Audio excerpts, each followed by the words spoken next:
Hello,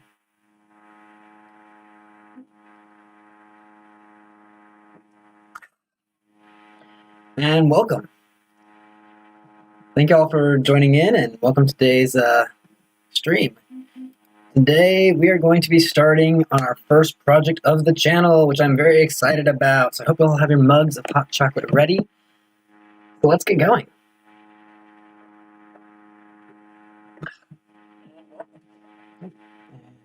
Okay, so I have a few ideas, but I think what we're going to start with for our first project, for our first world building and conlang project, I'm going to build. Let me see how I can explain this properly.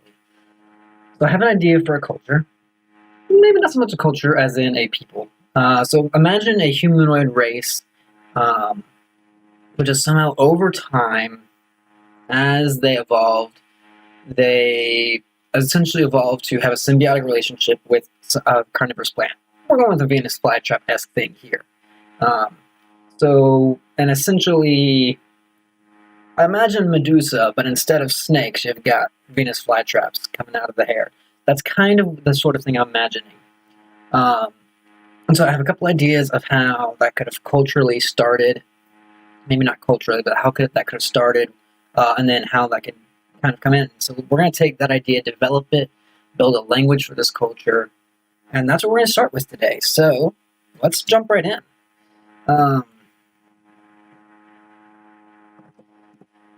So we're going to start with, I'll just write down Medusas. It's almost a little bit odd when you think about it that Venus Medusas is a bit of an odd name. If I recall, I could be wrong on this, but if I recall correctly from Greek mythology, Medusa was made Medusa either by Athena or by Aphrodite. I cannot remember which, to be fully honest. And if it was Aphrodite, that would definitely be highly ironic if we are now naming these people Venus Medusas. That aside, though, let's jump in. So,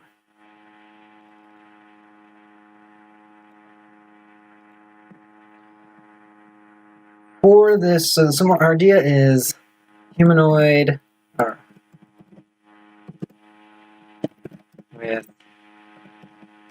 flytrap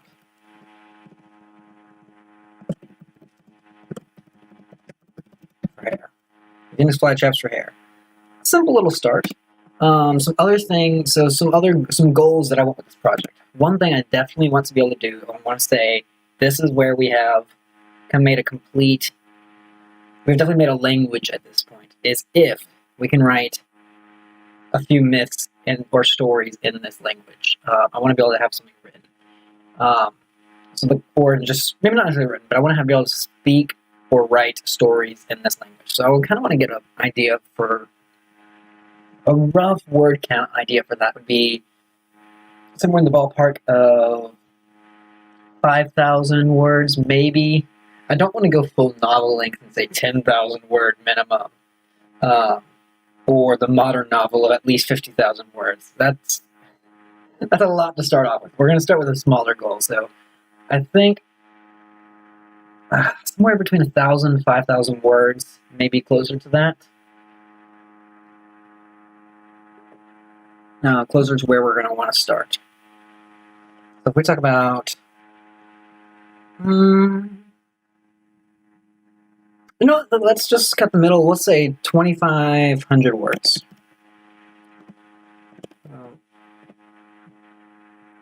2,500 words across multiple stories.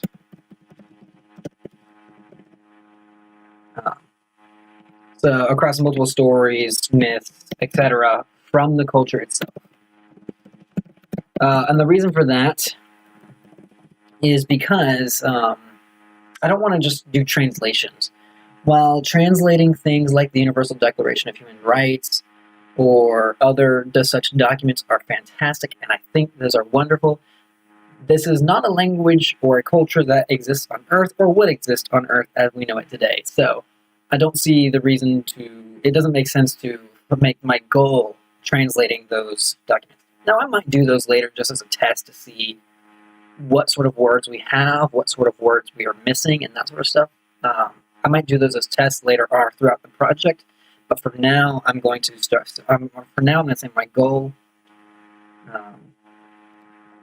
is to say that we need this many words across the entire, or from the culture itself, as if it was written by the people.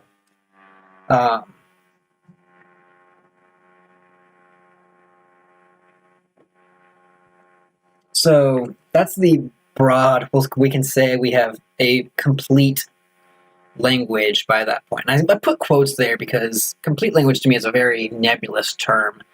I was doing a Google search the other day just about, if you look at some of the most popular languages, Klingon, Dothraki, Sol-Re-Sol, Tukipona, some of the Elvish languages as well. And if you look at their word count, some of the higher end is 5,000, 6,000 words. But then if you look at the major languages of the world, the word count on those is much higher. Now, also the word count, as far as like for a language goes, is also a bit nebulous, but that's a different story as well. So let's get into kind of some of our other smaller goals. Things I want to work with, places I want to expand, because I am only a button amateur at this, and I definitely want to expand my knowledge and understanding of languages. So one thing I think I want to focus on is having I'm going to butcher this, it's either, I want to say it's head initial languages that have adjectives after the noun. That is one thing I do know I want to do. I want to have my adjectives after the noun. Because that is something that I have found, with the few times I have tried to do languages like that, I've quickly abandoned that because trying to wrap my head around it is mind-boggling. And so I think that is going to be... So noun before adjectives most of the time. If we have any exceptions to those, we'll see those come up naturally as we start evolving language. But I largely want to have my nouns coming before my adjectives. Yeah, I think that's head initial then. So that'll help determine some of our syntax and those sort of things as well, which is good.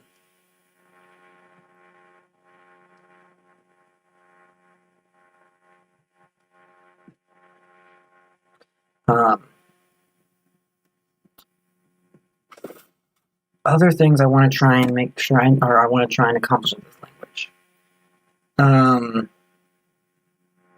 Another thing I have struggled with in the past, and I definitely do want to practice more, is making realistic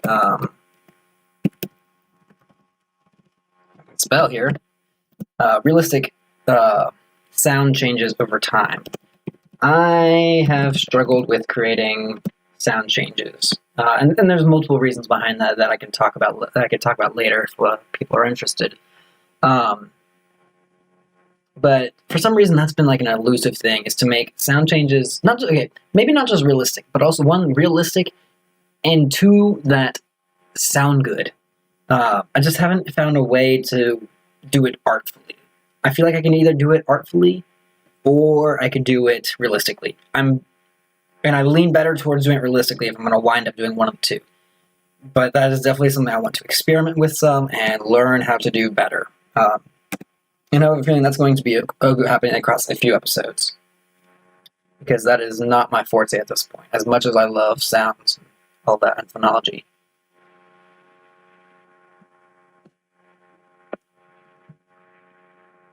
So, but we can look at what else we have here. What other goals do we want? Let's actually make sure that we are specifying that these are our goals.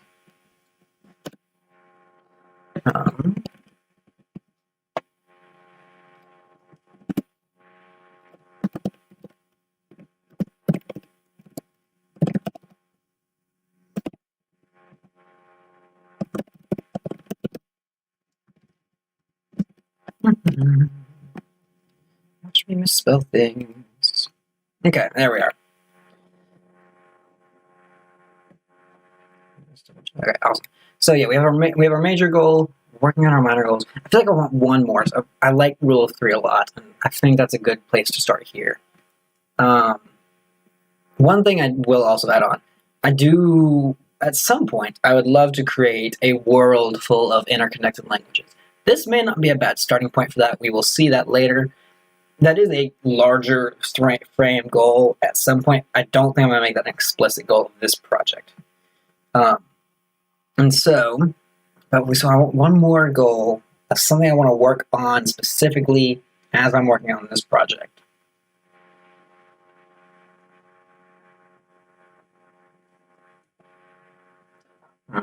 So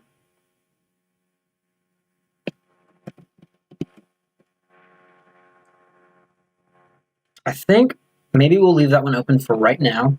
I realize it's a bit of an odd thing to say with a goal, but I think as I come up and I find something that I'm struggling with or otherwise, that's going to be, I'll come up with something. It may also be I come up with something off stream, and I will say that next time that we meet up. So let's hop into making this.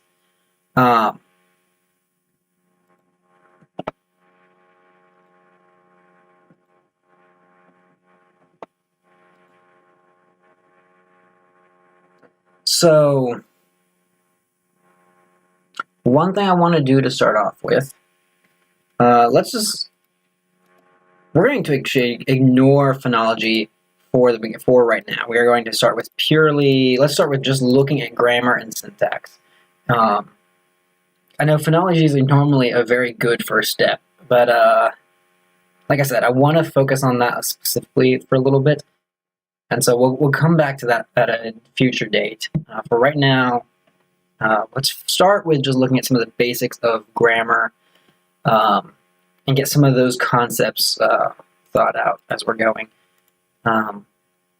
So I think we said it was head initial. So we know that. Let's go with syntax.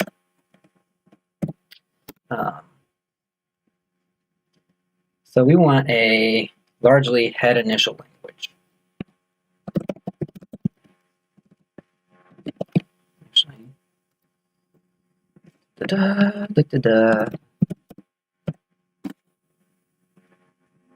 Head initial.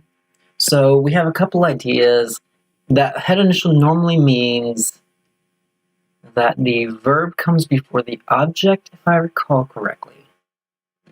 Oh man, I'm definitely showing my rust here. Oh my. Let me pull up something to remind me.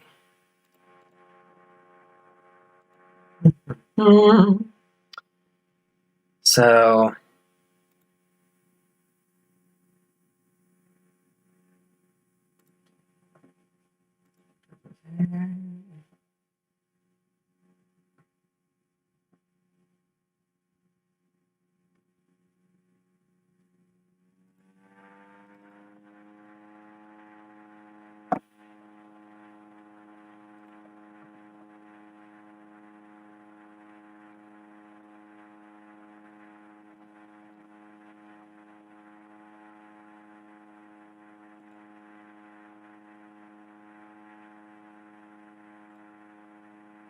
here we go. This might help. Okay. That kind of helps. Okay, so what I'm looking at right now, I follow a lot of YouTube channels that focus on conlang and world building.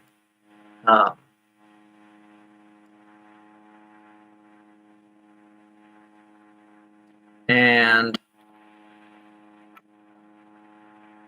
one of my favorites, and one of the ones I've watched for the longest, is Artifexian. And I frequently look at some of the charts and supplemental things that Artifexian has provided with his videos. And so right now I'm looking up the one that came up with his word order language. And so I do know that we want our adjectives after our nouns. That is one thing that we can look at as we're going through here. And it looks like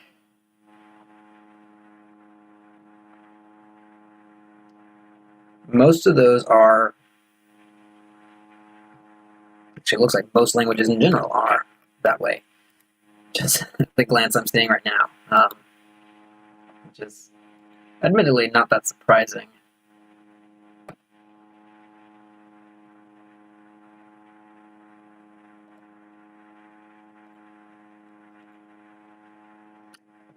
Okay.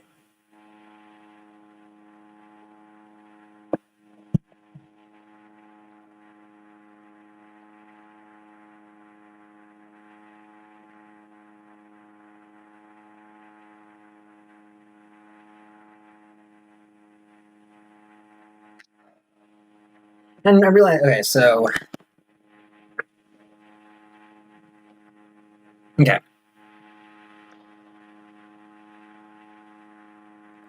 So, word order.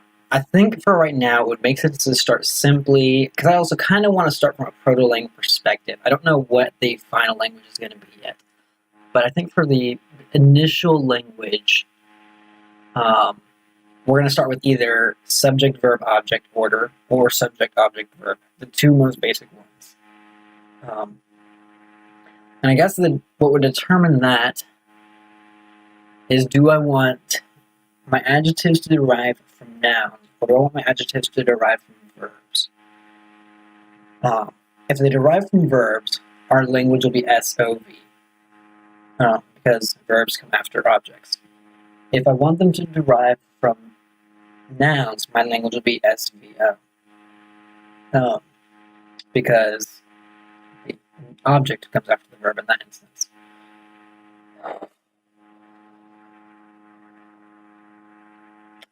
I think we're going to go.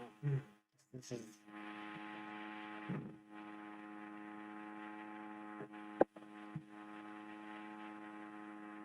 I think the type of adjectives I've done in the past have mostly been noun derivatives. So I think I'm going to challenge myself, and we're going to go with a verb derivative, which means we're going to go with an SOV language. That's SOV word order, subject, object, verb, as our most basic understanding of our word order. Yeah. We have that.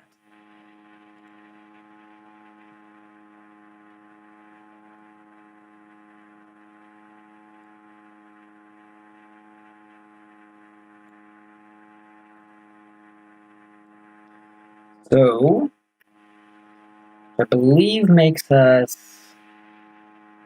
Actually, I think SOV tends to be head final. Yeah. Okay, so let's go. No, let's go for this. Let's do SOV. Which I think because of that, it would make sense if we have postpositions as our predominant type of adposition. And again, some of these will depend on. We'll adjust these. Is going to be a rough, basic initial idea for order. Order and grammar. So we're gonna just get some of the basics out of the way. We know it's noun.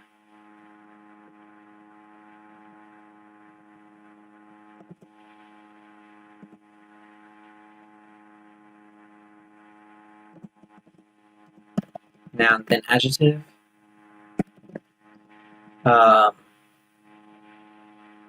And we'll come up with the specific types of adjectives that were coming before and after later. I'm trying to think of some of the other basic things. We have postposition, so it's noun, spell.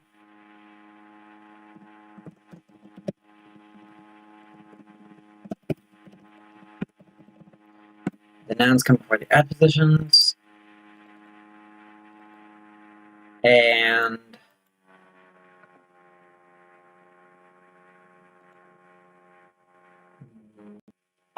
genitives.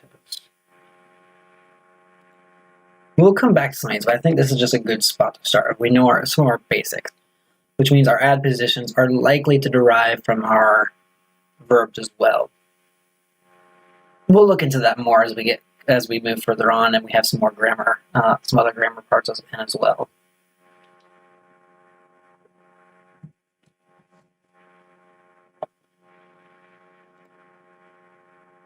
Okay. Syntax.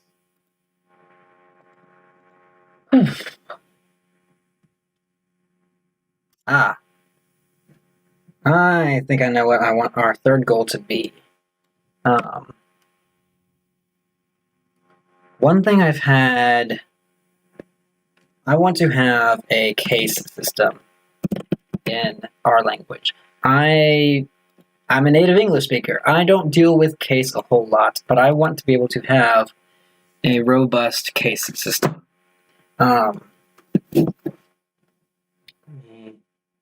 That's not that book's not going to help me out here.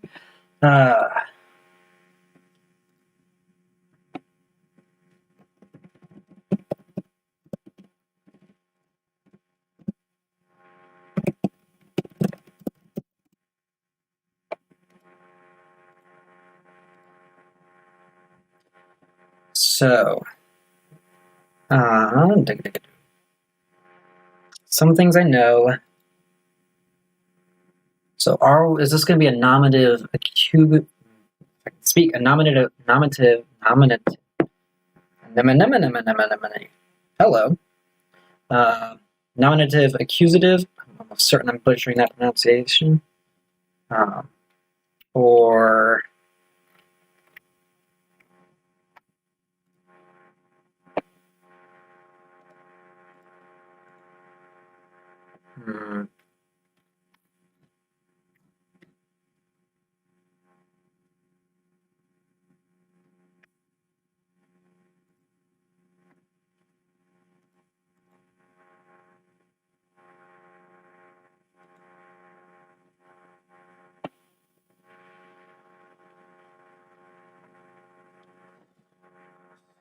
many choices.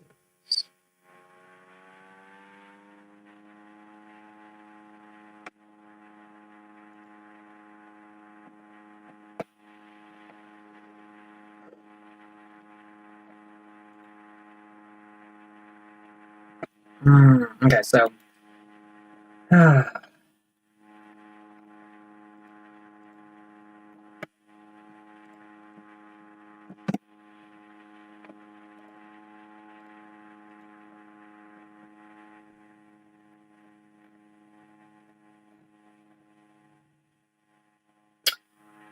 okay, nominative, accusative, or ergative, absolutive is another option. I think right now we're going to stick with nominative, accusative because that's one thing I definitely understand. There are definitely it's been a moment since I've wrapped my head around ergative, absolutive. I can. It's not difficult to understand from what I understand. I think. That said, though, I think for this one we're gonna stick with our basics. So, cases. Yeah, so let's look at our options for our nouns and adjectives and all those things. So things we want to mark. I want to mark cases. So things I want a nominative, I want an accusative, and I'll admit I'm looking at the Wikipedia page for the hierarchy of cases because, like I said, I'm still learning about a lot of these things. I'm an amateur among amateurs.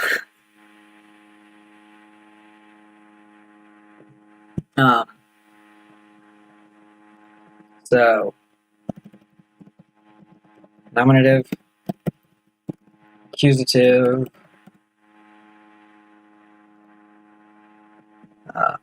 the one thing I definitely know I want is I think it's vocative. I want a vocative case.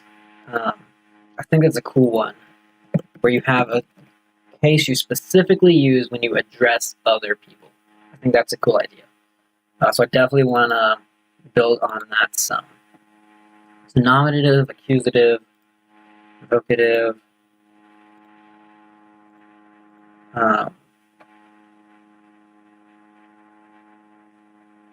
So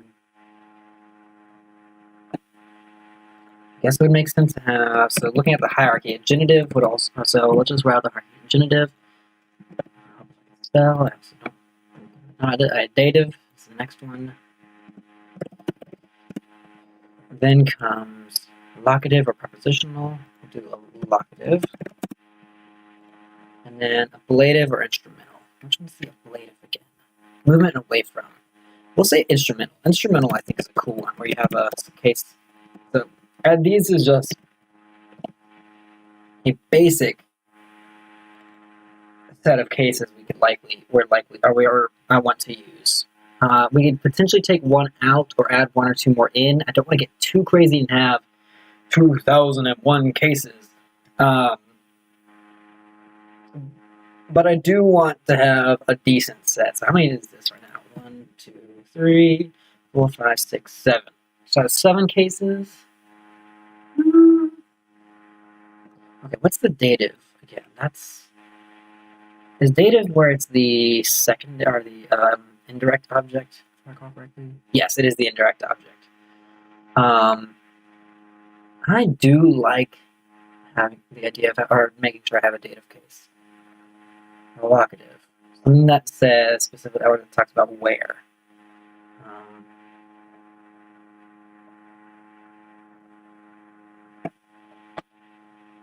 I kind of like that idea as well. Ooh. And our locative case would likely come from our add positions. So that is another thing to keep in mind.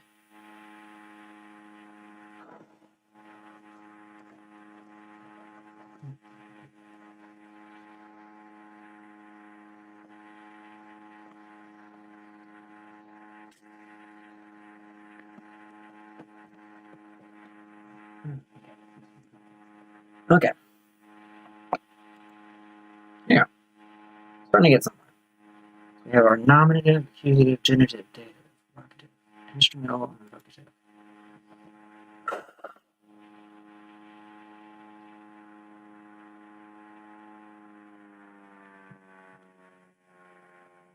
Yeah, I think this is a decent set.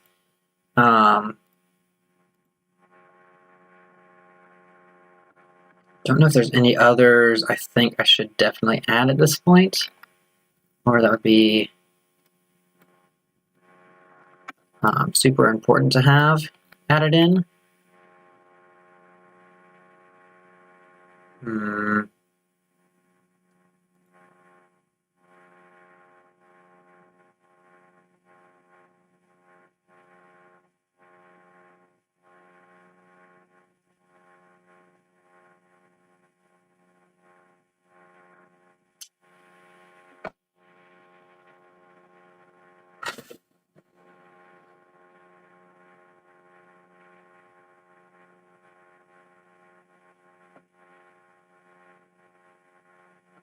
Okay.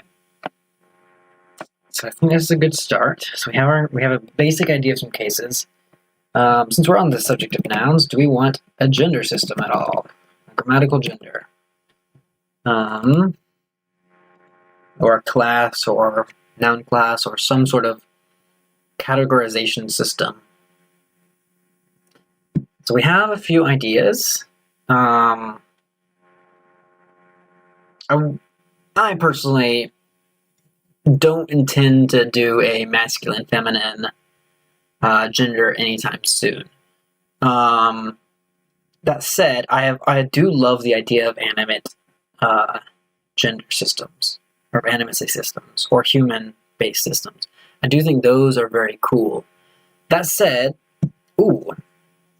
so I realize we're not technically have humans here. We have something that used to be human at one point, and is no longer is. There is a symbiotic species. Do they see themselves as being one organism, the Venus flytraps that live on them and themselves, and have they evolved to be that way? Or do they perceive themselves as two separate entities that just are very closely connected? Because that could have some cool implications on if we have an animate or human gender system. Because, well, I do have an idea of these carnivorous plants, and kind of my idea for why they're up there is, I'm just imagining that If they lived in like a swampy area that was filled with gnats and other insects, having a plant system that was growing on you to eat those insects that buzz near your head would be super beneficial. um, I mean, imagine just with if you've ever been outside and just had gnats swarming your head, you would understand the practicality of just having some Venus flytraps on your head to take care of those take care of those gnats around you. Whether or not the flytraps would actually take care of the gnats just because of the size of the gnats and the size of the flytraps is a slightly different story. But let's just say what if it was like flies or mosquitoes or other larger insects? Yeah, we had a nice way to clear them, or to just get rid of some of them away from you. And it's a free, easy meal for the fly traps. So it's kind of a win-win in that way. Of you get rid of some of the bugs that are immediately around you. So we're in a very buggy area. That is a very clear thing, and bugs are annoying to these people. And the fly traps are benefiting because they get free meals just by sitting on these people's heads and becoming part of them. So if they are perceived as separate, or if the fly traps are perceived as a separate thing from the people, then you have this.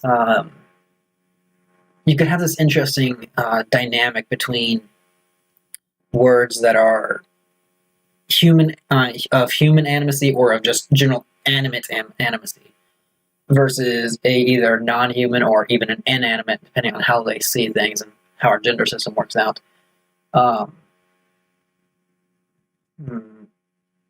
Or a cool thing where maybe they see specific plants as being animate or even being human, that Venus flytraps are just considered a very human plant even when they're not on people, or maybe just carnivorous plants in general, or plants with motion are seen as being very human plants.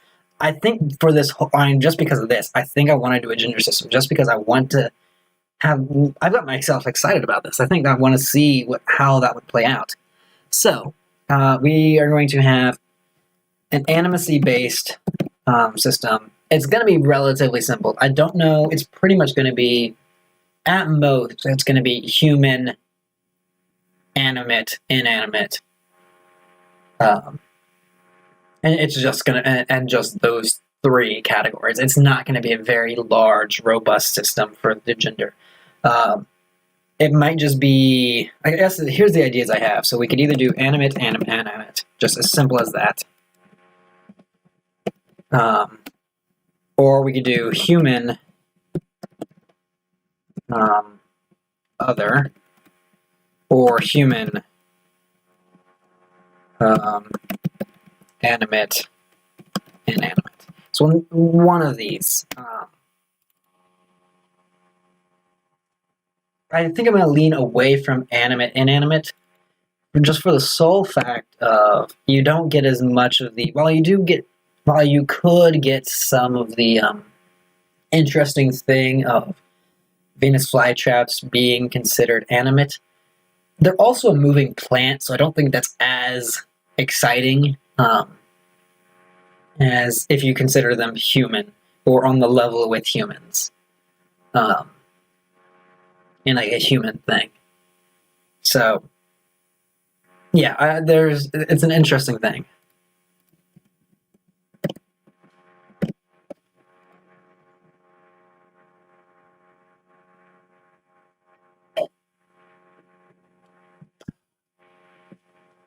So we'll look at, as we come along, I'll make a decision later on whether it's going to be, whether or not we're going to have a specific animate class or not. That's going to be the real big question, is if we have that second class of animacy.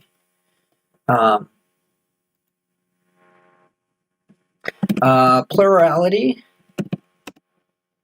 My guess is just sticking with a simple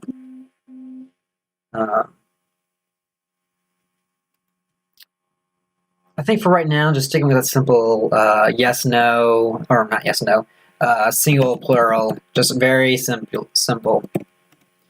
Just the duality. If I decide to add in any other types of pluralities, I don't know. Actually, I've never done a language where I haven't marked plurality on the noun itself. That might also be something I toy around with. So I know the gender and the case for sure. So I think, and the gender, we could tie that into the case system potentially, so that those two become intermixed. I think I like that idea as well. Yeah.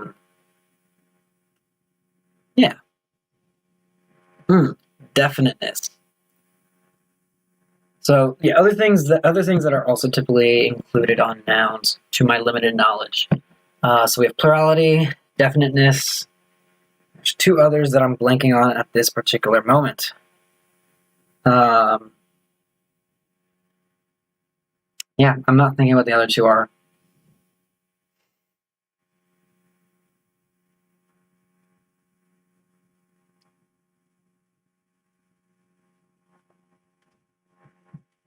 If anyone else can think of them, please let me know. Hop in the comments. And actually, if you're watching now, please join in and let's chat. I'd love to hear your opinions and talk with you as I bumble through all this. So cases, gender. I think that's a good start on our nouns. And like I said, this is day one of the project. I plan on working on this project for a while, so not everything has to be decided right now, right today. So that'll be all good. Okay, let's look at some of our verbs. Verbs of the couple. Actually, yeah, we'll go to verbs because verbs are the other big one to work on.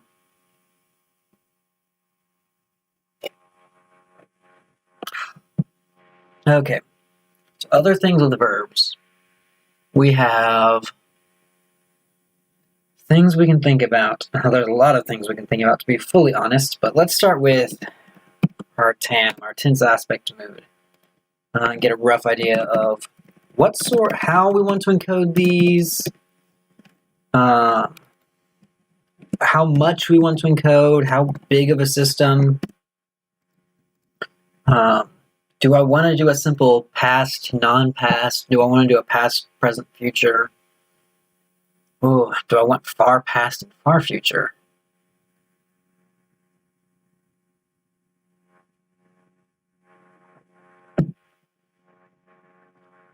So some of the basics. We know that there's going to be a past tense, period. And for the moment, we'll say our aspect. We'll look at those a little bit more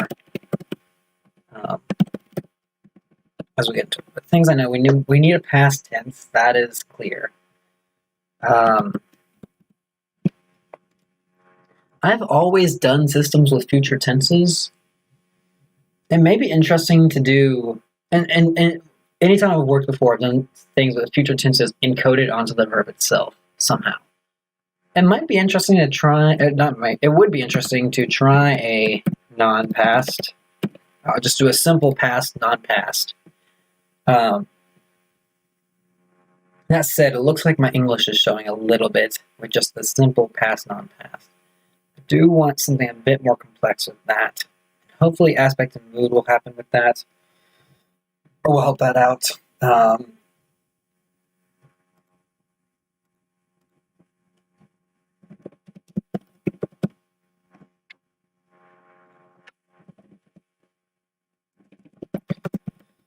So I pull up more Wikipedia pages to double check what I'm saying. Gotta love it. Okay.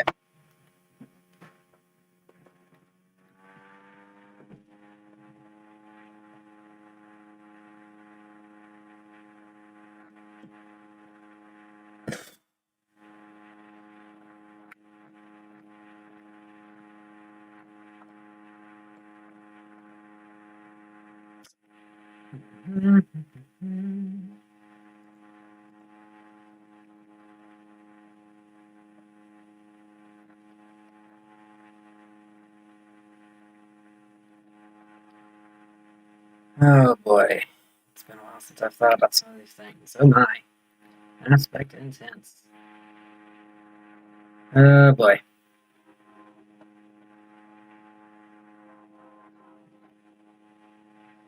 Yeah, with some of my other languages that I've been working on, I kind of already settled on some of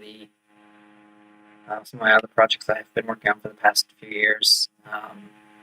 I'd already settled on to what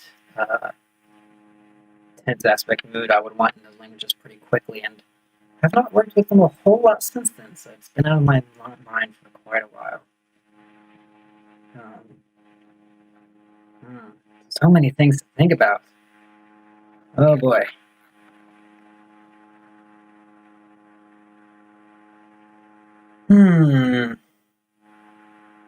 Okay, so let's just look at the aspect. So, perfect, perfective, imperfective, all that good stuff.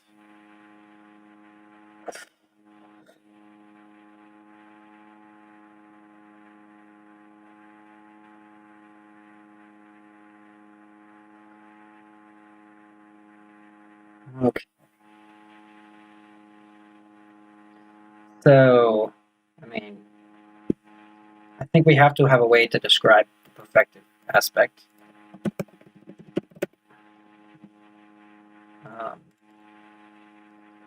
As well.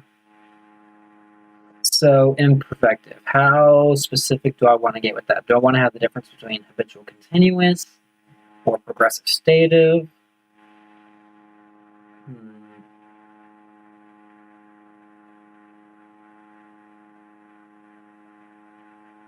There's a lot to think here. And I do want my verbs to be more interesting than they are in English. I love English. I love that the verbs are not difficult in English as far as learning and speaking. That said, they're not interesting at all. And having more interesting verbs would be fantastic. So I do want more interesting verbs.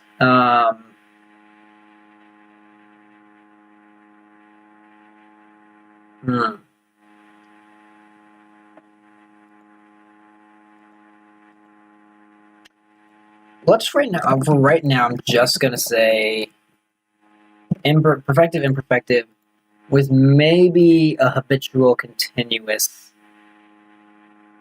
distinction. Maybe.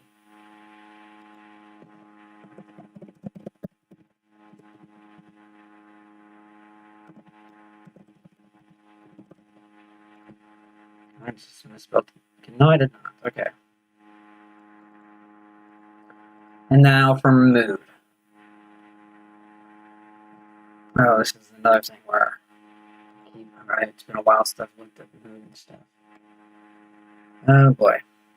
Okay.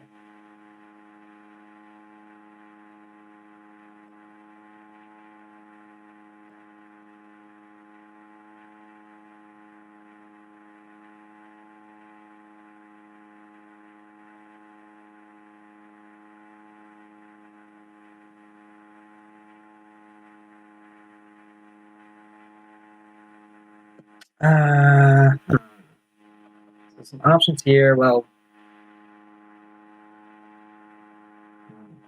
I think I'm gonna have to do more research on. I have to do more research to remember the stuff about mood. So I'll come back to more TAM stuff later. And also, as we start to work and start to evolve language, we'll kind of get a sense of some of those things as well. I think as we figure out what words we have, what they mean, what's going where. I'm hoping that some of that more stuff will fall into place a little bit more naturally as well. Fingers crossed. Okay. That said, other things we can think about with verbs, which I realize there's a lot that we can honestly think about when it comes to verbs.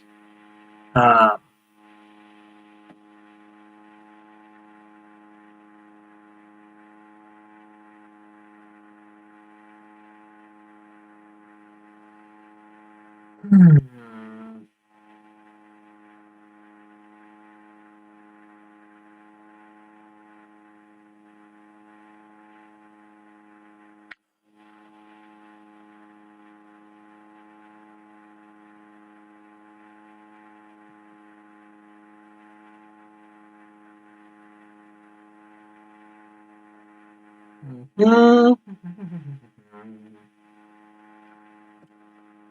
think I'm gonna have to come back to verbs. It's gonna be another day. Okay.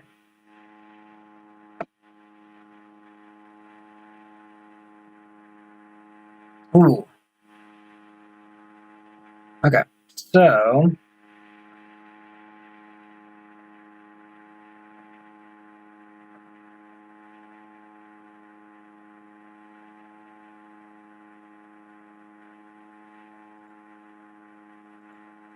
other things. Well, let's look at our. So we have some of our basic ideas we're looking at here now. We've looked at our nouns, our verbs, and some of those things.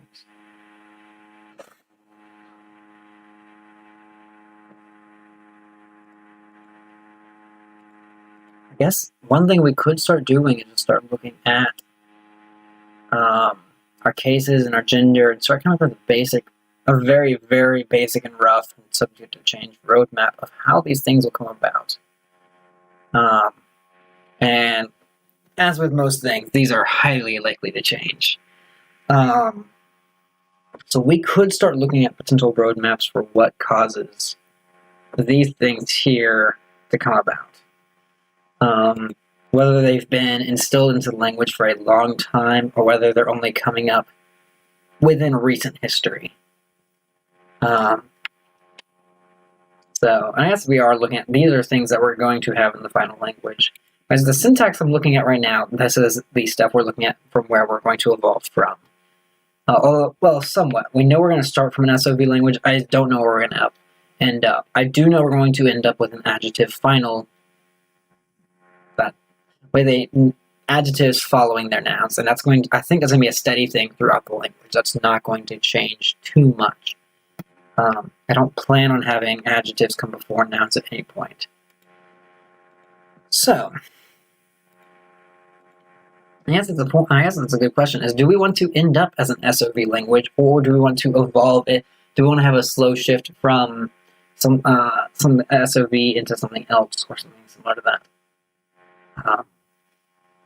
Admittedly, I have always been fond of the object, subject, verb language type. I think I do want to try that here. I love how quirky and weird it is. Yeah, I think that's going to be the one. I think we're going to try and end up with a language that's OSV. I don't know how we're going to make the object and the subject switch over time. Yeah, it's a real big question on how I'm going to make that happen. Or if we're just going to make it where the language has always been that way.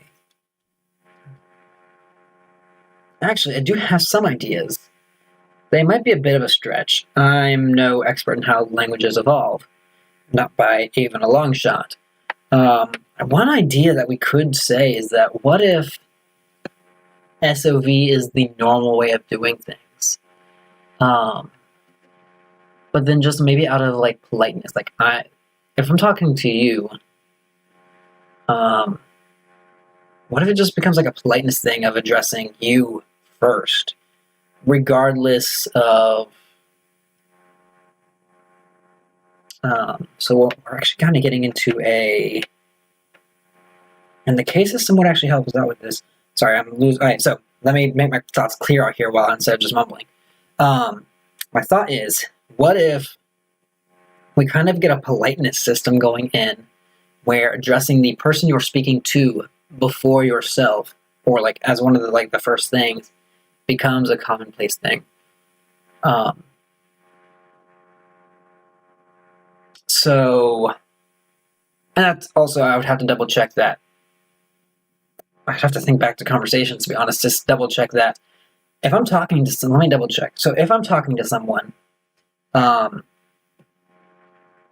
let's just say I'm in a normal conversation and we're talking about them. They're probably going to be the subject of most of the sentences I'm saying.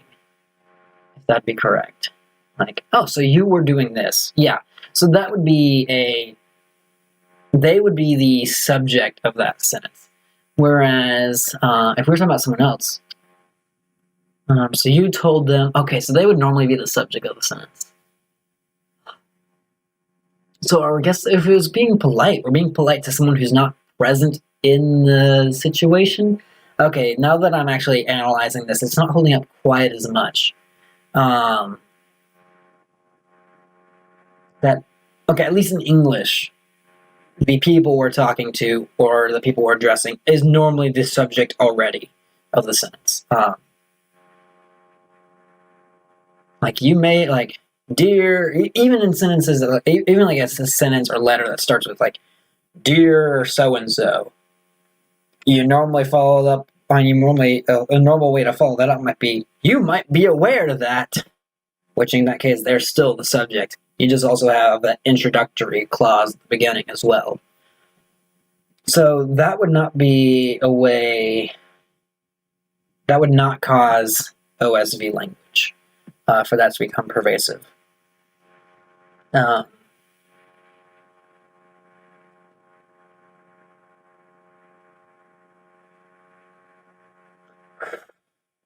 Here's a good question. How do we make it into OSV?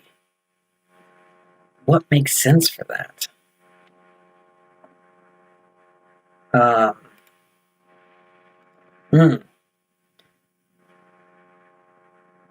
do think I want to be OSV just because I do love how weird and quirky it is.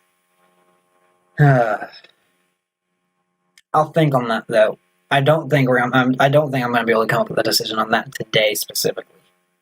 So that's going to be a later think date. Yeah.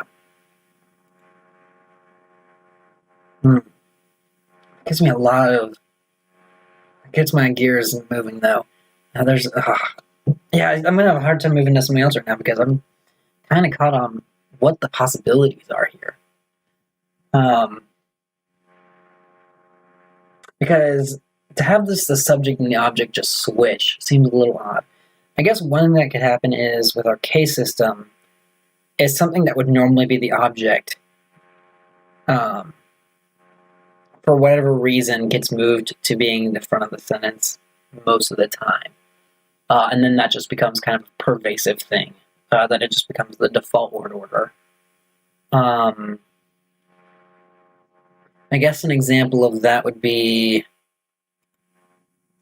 well, let's look at our gender system.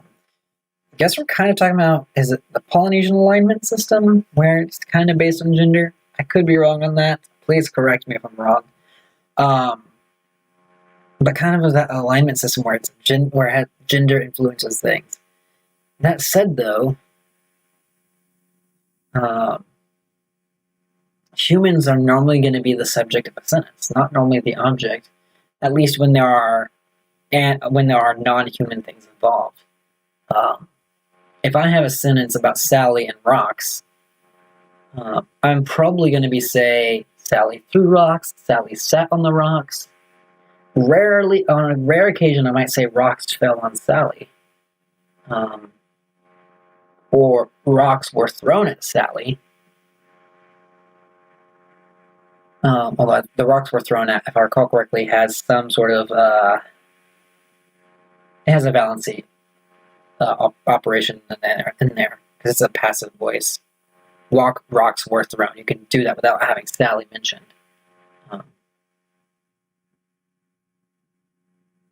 But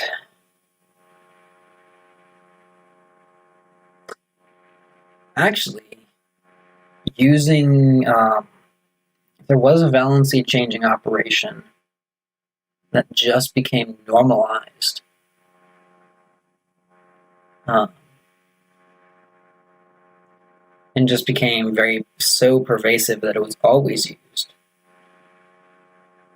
across the board, or at least with some things. That could potentially get somewhat of an OSV system.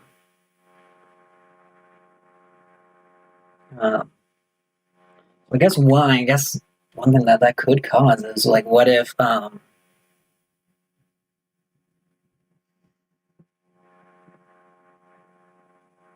there's so many options here.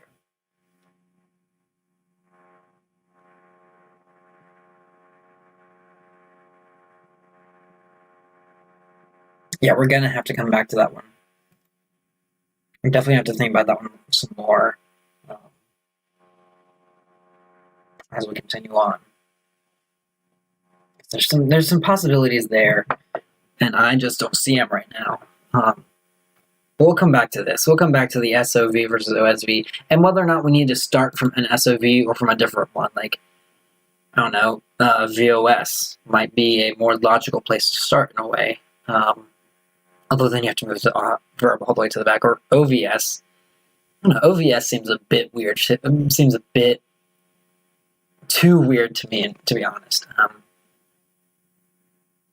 Having the subject as the very last thing and the object as the very first thing, that seems a bit much. I can see VOS just a little bit more, but only for the fact that it's not the object leading. The fact that the subject at the end just seems a bit odd.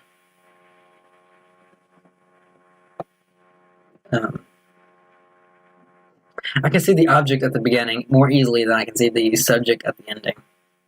That's just what it is. Okay.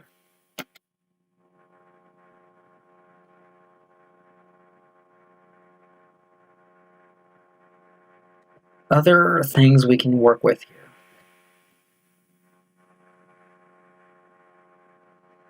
SOV, OSV. Sorry, adjectives.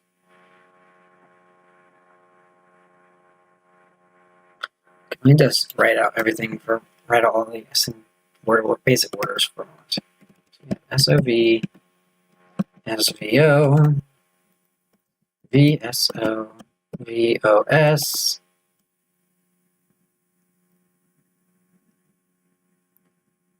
OSV, OVS. Not in the order of how common they are, because this is the least common one if I recall correctly, but still, it works. Okay.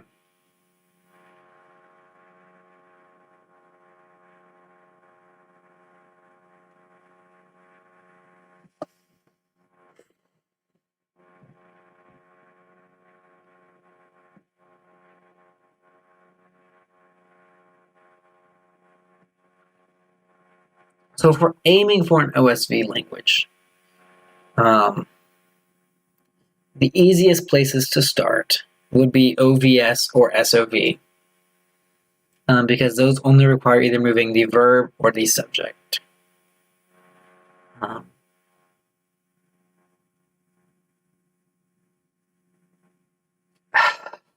Yeah, I'm going to have to come back to this one later, as I've been saying for the past 10 minutes. Okay, moving on. Let's find something else that we can start thinking about. So,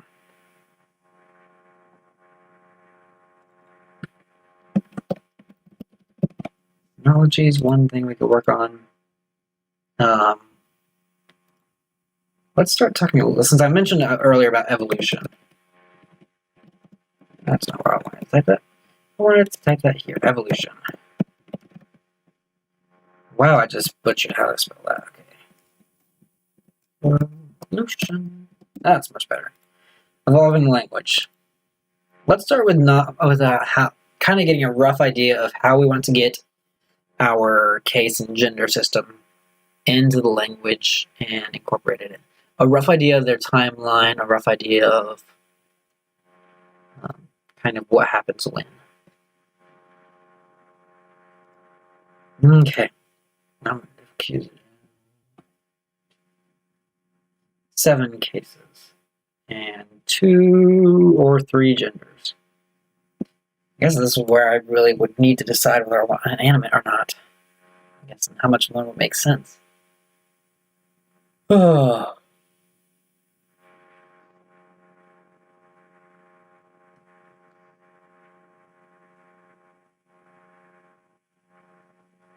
So in both cases, I guess which of the two gives the greater distinction, or makes it more clear that Venus flytraps and possibly all carnivorous plants have a special place in the minds of this population, of this culture? I don't think it matters which of the two I use, because all plants are going to be in either the inanimate or the other category, besides the Venus flytraps and possibly other carnivorous plants. But most plants are going to be in those two categories, other or inanimate. I don't think separating animals from everything else is going to make a huge difference at the end of the day. So I think the human other might be, just for its simplicity of let's just make a difference between what is human based and what is not. What is human-esque. So I think that determines our gender system. Human other. By going with what makes the bigger impact of the two, with the fewest classes. So,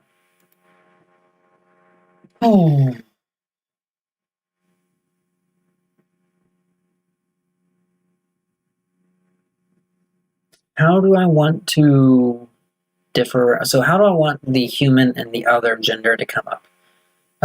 Is one of them unmarked? And if so, is that the human or is that the other gender?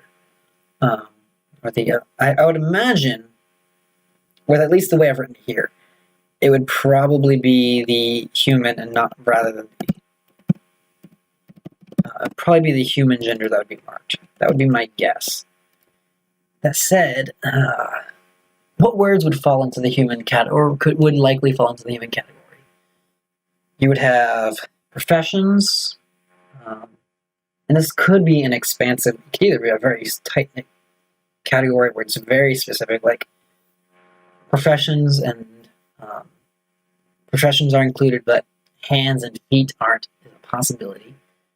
Or it could be something like, but I think with the fact that we have our Venus flytraps on body parts would also be in. So I think I kind of want a semi-expansive thing. So anything human. So cities could be potentially considered human. Maybe it kind of comes about by saying, there's a word that they use to kind of just differentiate. Like, you have a word for place, and then they kind of just start differentiating between like human place versus not, just a place versus human place. It'd actually be kind of interesting. Oh, so here's a question. Our humans here may not have regular hair on their head anymore if they've evolved over time. If they've evolved as long as I've so far said that they have. Which means you can get the distinction between the fact that they've kind of evolved past being mammals, because they would still have hair, of course, because hair doesn't just grow on your head. I'm stroking at where I shaved recently. But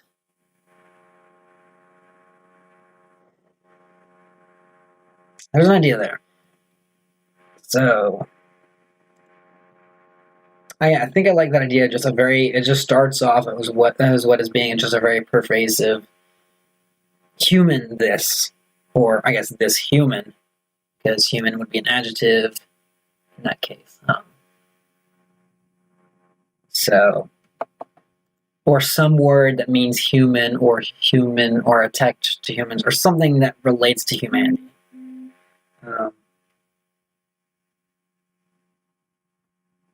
Would be a good way for that to come in. So,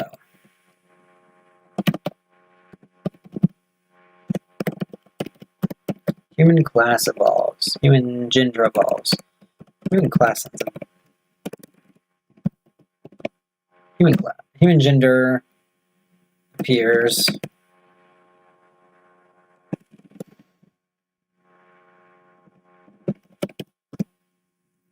And that's of course something that's going to happen over generations of this language. So it is something that reaches far back, but human gender appears. So I think it's definitely going to be, if it's not fully evolved by the time our proto-lang exists, it is very much already it is very close to being a very established part of the language.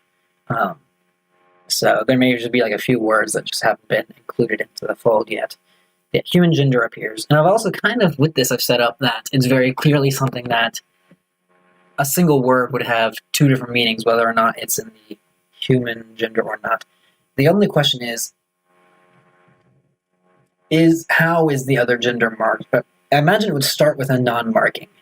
And I guess as the phonological evolution happens with the gender and the case markings, that they become one, the human case markings diverge from the non-human case markings. I think that's the way it's going to be.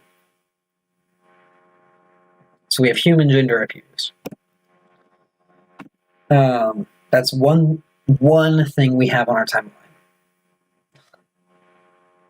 So when are other cases appearing?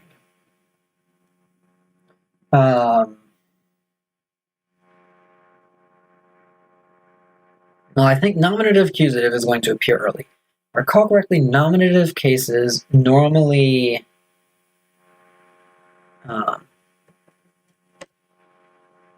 don't take much to evolve. They're normally the ones that are unmarked. If there's going to be an unmarked case. I have some notes on this around here somewhere. And I'm not seeing them at the moment, so... Oh, nope, there it is. Right there. I don't know why I was all the way down there. Okay, I do have the notes. And these notes, if I recall correctly, come from Bibloridian's video on case markings. I do believe that's where I get these from, but this has... these are all the kind of where likely things that these were, or likely words that these cases come from.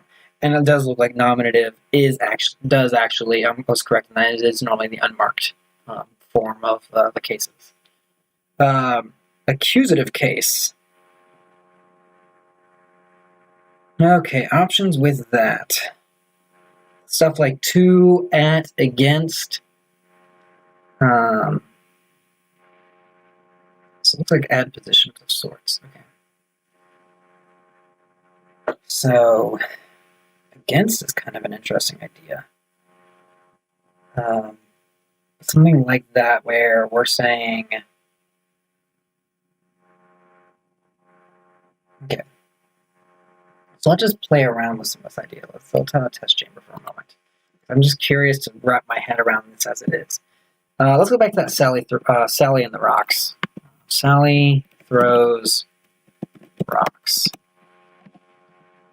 And if we're likely to have post positions at this point. So Sally throws rocks to, at, against.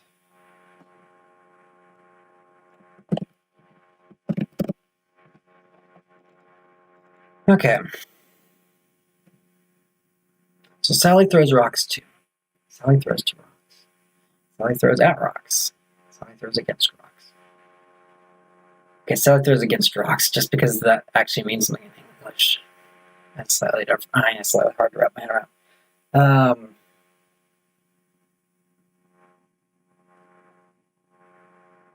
Maybe let's come back to the accusative. The accusative is the hardest one for me to wrap my head around. Although that said, I'm almost curious just to go with against, just for the fun of it, and just because that sounds like some really interesting things down the road. Just something antagonistic in a way. I do that kind of has a nice idea to me.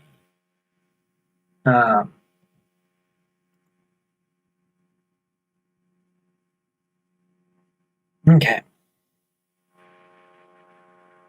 And also, some of this will make a little bit more sense once we find out what the actual word is and what exactly it means that we're going to use for some of these. Then we can get into more specifics, but for now, let's work with this.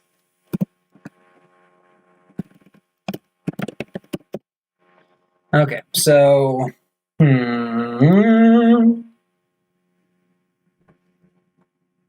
ideas.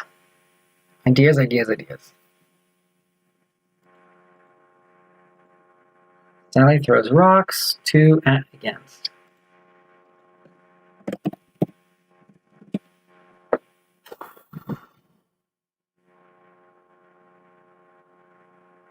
Well, what other words are there? What other words that are similar like this? Um,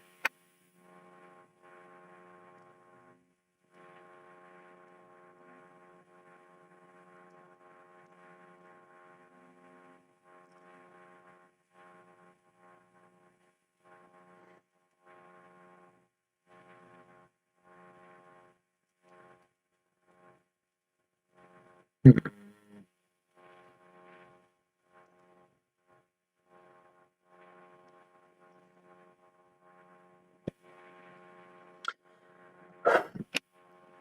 All right, let's look at the other cases. Maybe those will be a little bit easier to wrap my head around for right now.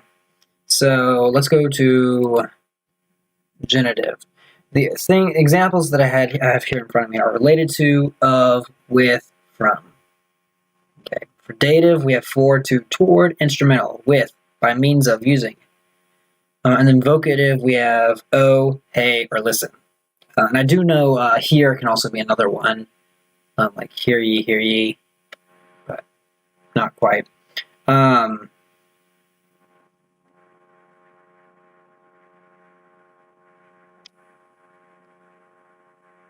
hmm. For the vocative, I kind of want something that's specific to this culture. It kind of like stands out and says like, hey, this culture has some quirks to it. So I don't want it to be just a generic listen. I want something that either I want a specific word for listen that has a specific meaning that gets used. So maybe something that includes the Venus flytraps or incorporates their Medusa-ness, their Venus Medusas.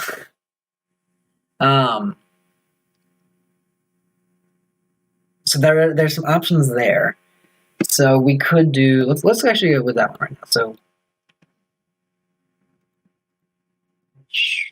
let's move these over. Be like, hey yo, what's a name?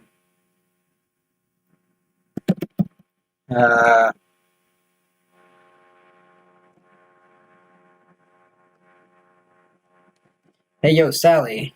Actually, we have Sally already as a name. Let's just start. Oh, hello. What have I done? Ah, okay. So, hey Sally. Instead of saying hey Sally, because I mean, hey would be the catching thing.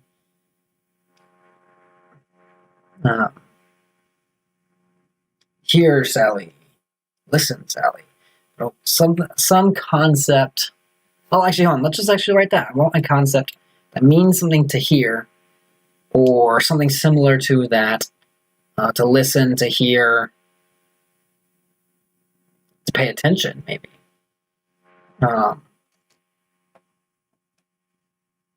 Okay, evolution. Chicken do. Let's have an unordered list so I know. Okay, so for our vocative case, not voactive. Case comes from digga. Just said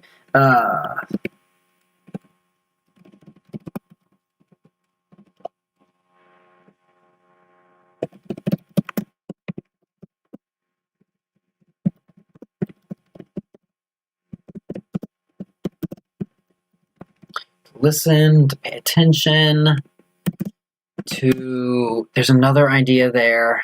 Listen, pay attention. Listen, Sally. Attention, Sally. Follow, Sally. Follow along. Or to follow commands. There's something culturally apt here, but I don't have enough. I don't think I have enough culture here, I think, to make it. I think that might be the issue. I just don't have enough. I don't have the culture firm enough yet to come up with something. But I think there's some good ideas here to start working with. I should probably also add human gender appears.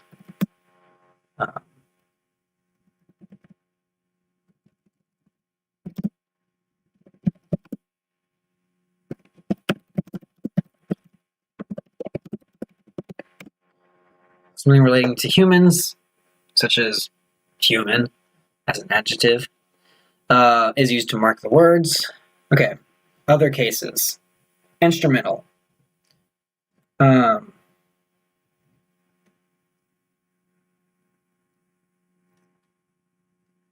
Ooh, I looked down my notes here now, and I also see comitative, which, if I recall correctly, it means you're doing it with someone else.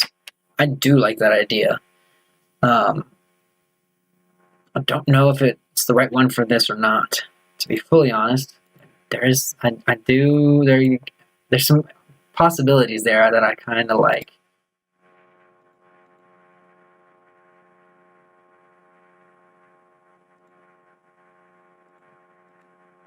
Okay, so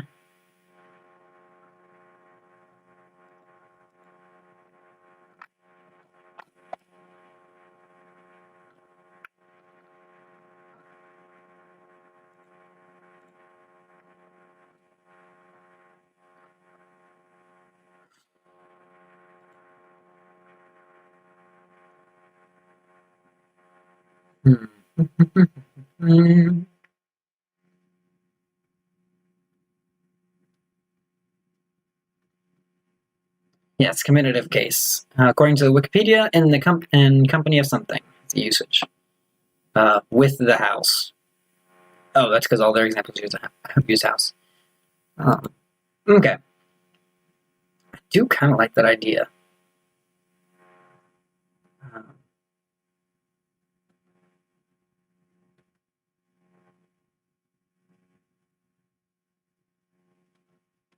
Having something that says something that's with another person. So it's something that's really only used with humans. Ooh, and that would make sense because then you could have like an instrumental case that is saying with, but specifically with a non-human object, or you have a comitative case that is with, but with a human object, which would then make sense. Which would then also mean that those cases would essentially be the same case. Okay, same case, but one becomes about because of the human gender, or they come out, but they diverge because of the human gender, which means technically their meanings slightly diverge because of that as well. So what I'm saying here, let me go back to my test kitchen and I will show you what I mean. Let's have Sally and let's have Joe. So if we have Sally throws rocks with Joe, in this case, with means you're doing it with Joe. I think that's, if I recall correctly, that's comitative. Doesn't matter. Doesn't matter if I know the name. I know the purpose. That's the important thing here. In this case, because it's with Joe, because it's a case marker anyway, and actually would technically be, in our language, it'd be Joe with. So we would have subject, verb, object.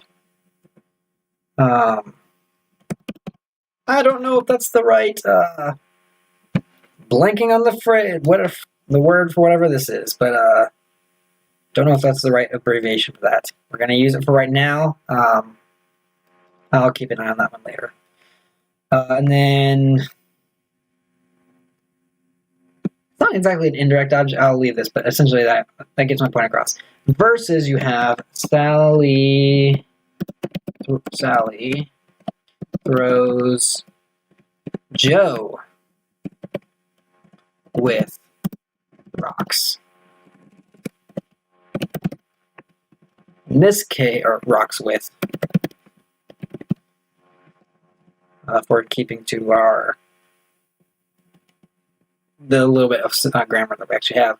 Although, actually, I should probably take out that grammar because I'm using English grammar anyway with the SVO order.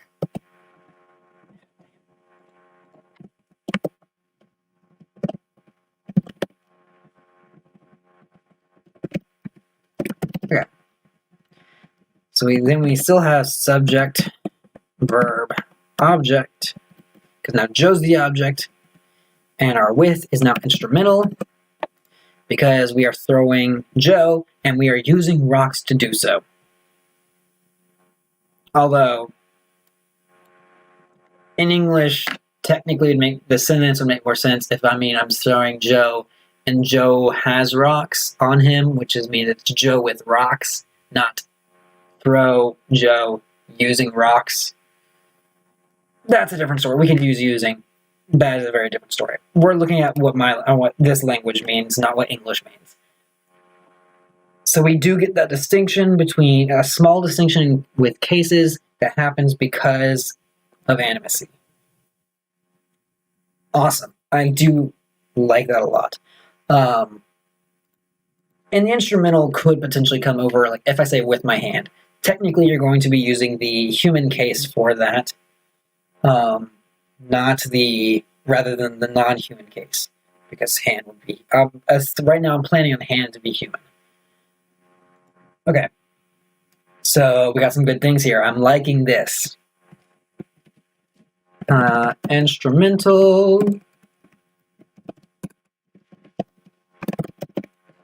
Now, I don't know when the instrumental case appears to begin with.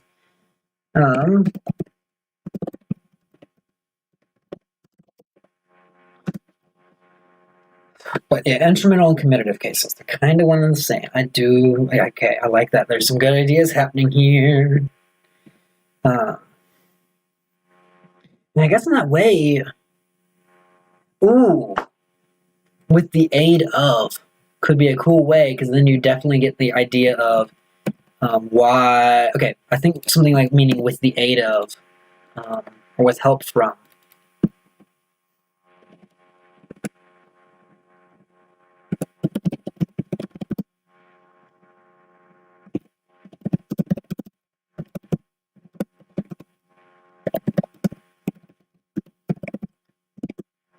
That may be too specific a word, but it's a good. I think it's a good spot to start with. I do.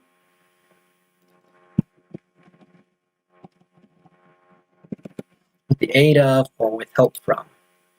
Okay, there's some. I like this idea that it'll likely change as we get further along and start getting actual words, but I do like that direction, and that's the important thing here.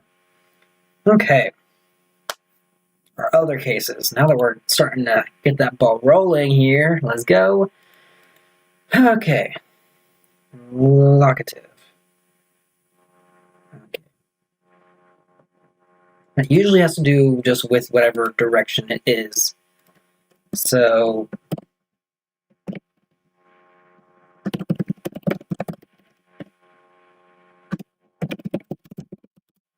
locative case comes from towards or at. So which sort of... Oh, actually, the Wikipedia page actually also has some examples, at least for the English words that use it. Okay.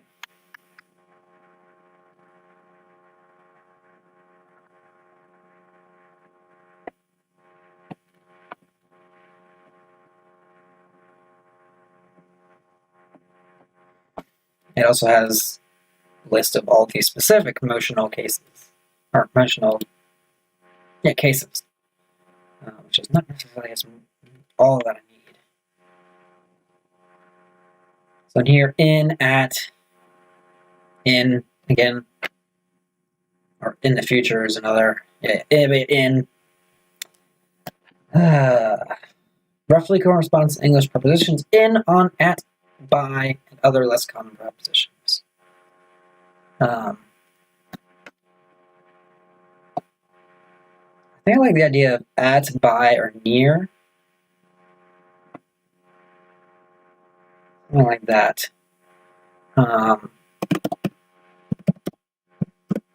Something that deals with proximity specifically.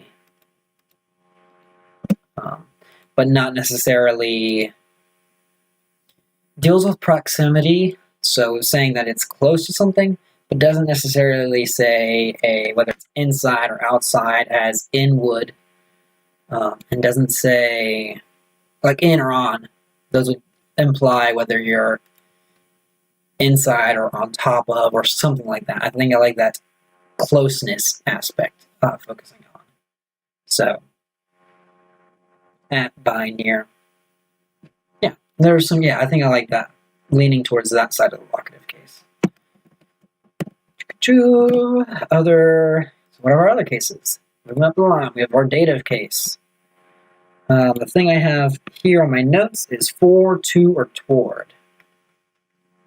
And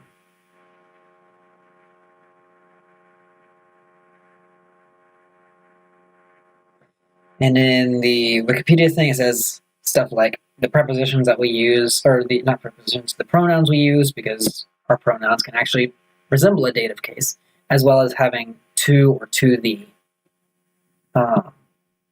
So for one of the examples, according to the law. Yeah. Before the object, often marked by a definite article. Yeah.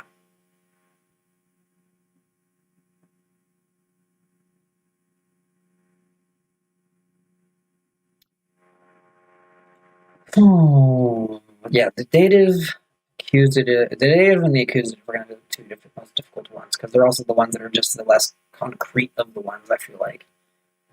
At least in my mind.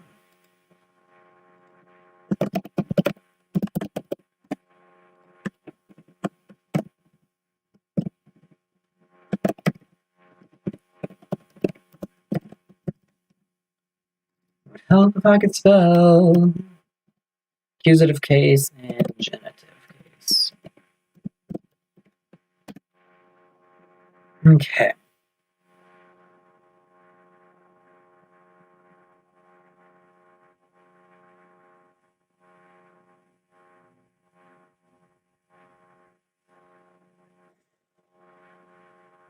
So another question. So some questions about the genitive case.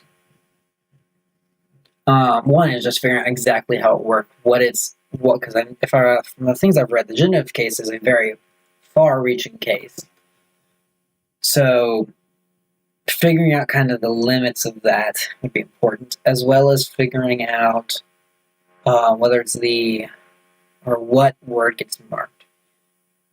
For example, if we're talking about the possessor possessee sort of genitive, whether it's the possessor or the possessee that gets marked.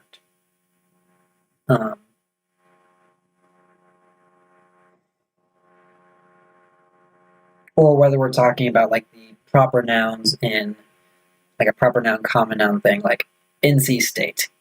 North Carolina in that phrase is a proper noun, modifying state, which is the common noun. And so NC is so whether or not NC gets marked or the state gets marked. There's things to think about with that. And I think that would determine what sort of marking or how we mark it. And also whether or not the other things to remember with the genitive is whether or not our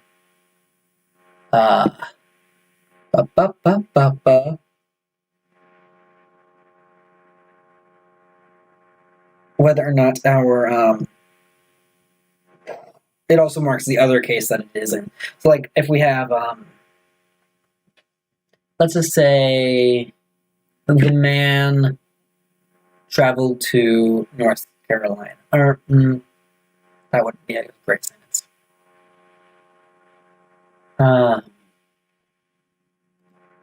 Sally threw Joe's rock. If we're looking at the possessive type, Sally threw the rock.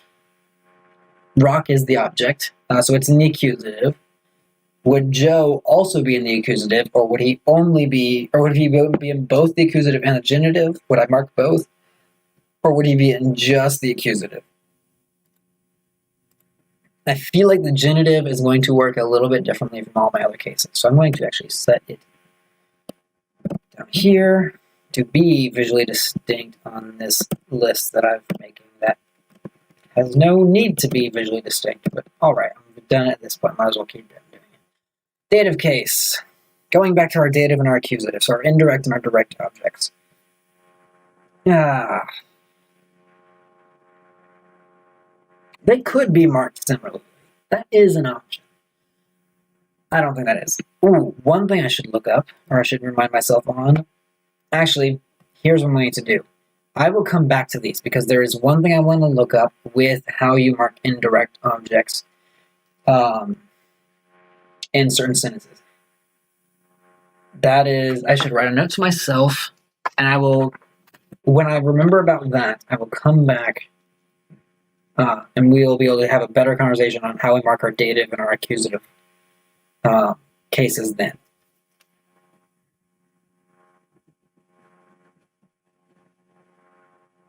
Look up marking systems for indirect objects. Okay.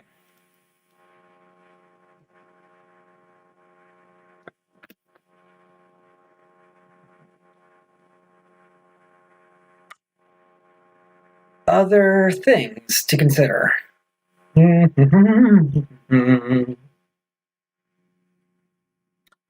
We could always mark. See, what other things could we put on here? What other things do we want to do today?